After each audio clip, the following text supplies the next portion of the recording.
Allah berikan rezeki yang melimpah ruah kepada orang ini. Beda dengan rezeki yang diberikan Allah kepada orang yang awam tadi. Lebih banyak, bahkan sampai kepada anak cucu cicit intahnya. Diberikan Allah rezekinya, diberikan Allah keluasan nikmat.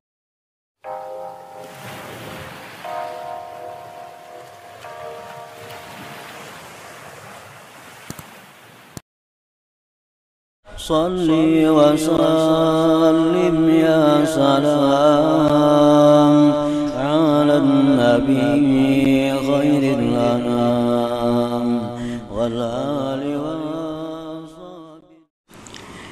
Bismillahirrahmanirrahim. Firman Allah Subhanahu wa taala, wa may yattaqillah yaj'al lahu makhraja wa yarzuqhu min haitsu la yahtasib. Allah berfirman, barang siapa takwa kepada Allah,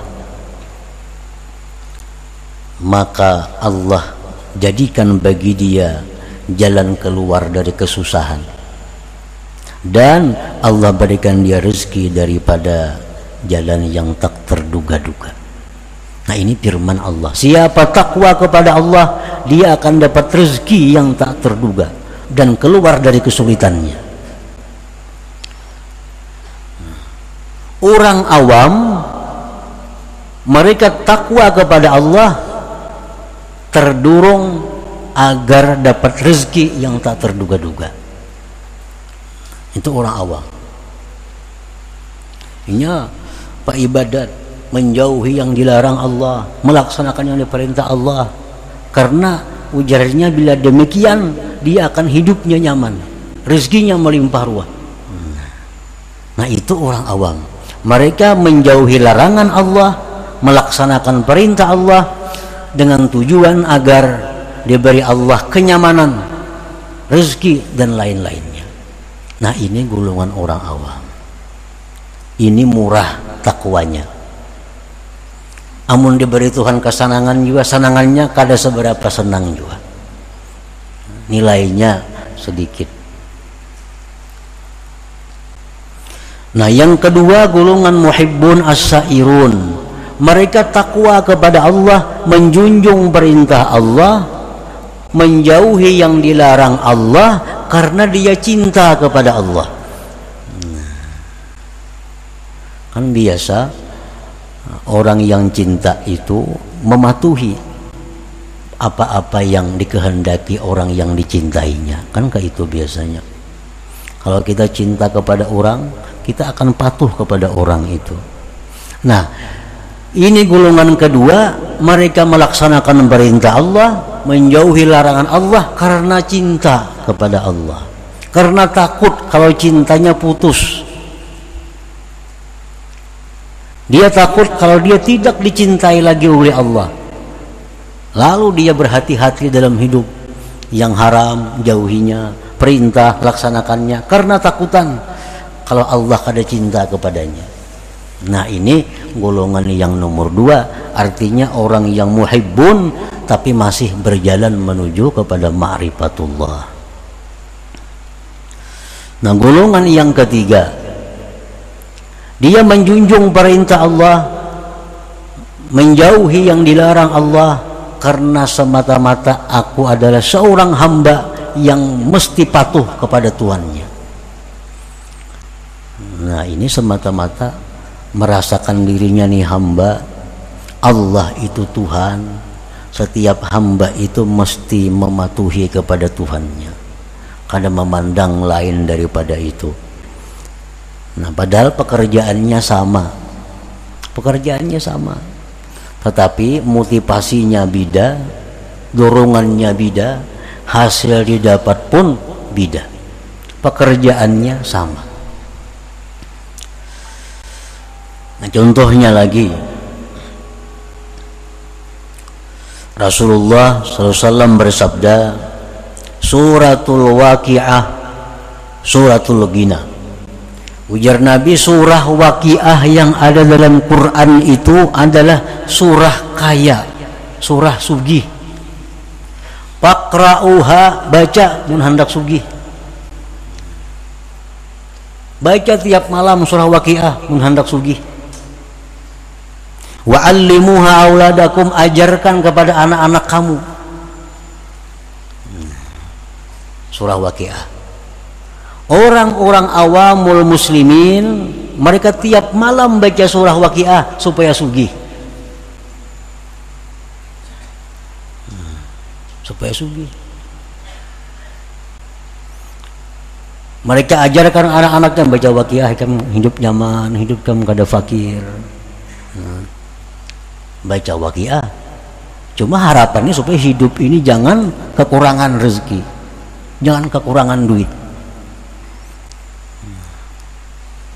Orang-orang yang golongan kedua mereka baca surah Waqiah, baca juga Waqiah, tapi dorongannya bukan supaya sugih kada, karena mereka baca surah Waqiah itu adalah membaca kalam Allah, kalam orang yang dia cintai. Nah, lalu dia merasakan ada kenikmatan, ada kenyamanan dalam membaca Waqiah itu. Ini golongan muhibbin. Yang ketiga, golongan yang paling tinggi, dia baca surah Waqiah karena ini adalah kalam Tuhanku dan aku seorang hamba mesti membaca surat dari Tuhanku. Nah, karena ada tujuan-tujuan lain daripada itu. Nah, ini golongan yang ketiga. Baca surah Waqiah, ini perintah Allah. Aku hamba mesti patuh kepada perintah.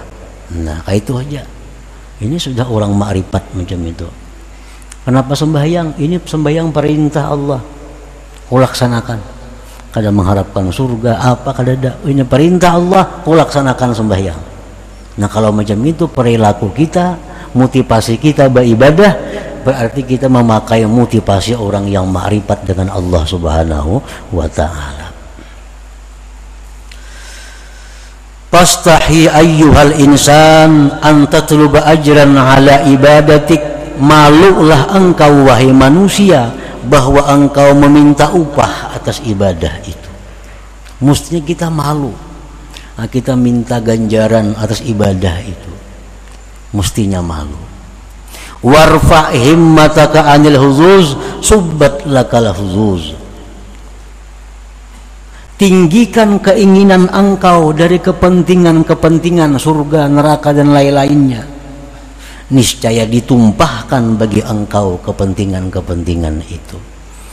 Nah, artinya kalau orang tuh baca Quran, baca surah Waqiah atau ia takwa kepada Allah semata-mata karena dia hamba Allah dan yang menyuruh ni Tuhan adalah Tuhannya Allah Subhanahu wa ta'ala, dia baca Quran, dia takwa kepada Allah, akan Allah tumpahkan baginya bagian-bagian seperti yang diingini oleh orang-orang awam tadi, bahkan lebih banyak daripada yang diberikan kepada orang-orang awam tadi.